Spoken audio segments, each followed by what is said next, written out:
Ето, давам ви един малък кадър. Тук се намираме на Каракачанската поляна Кърндила. В далечината нямаме по-голям зумер.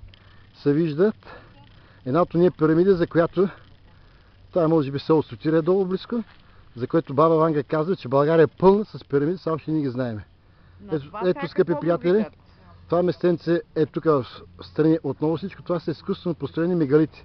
Огромни, невероятни, построени с феноменални способности на нашите предци. Ето този феномен, ето е пирамидата долу. Какво му викат на това? Още един път ще видим. Още един път ви показваме. В момента предавам. Ето тук другото място е светилището на Каракачанската поляна. Вижте на това обредно култово место. Отгоре ще видите после панелите как са подредени. Един до друг, всички отгоре ще видите изкуствено как са сложени отделни блокове.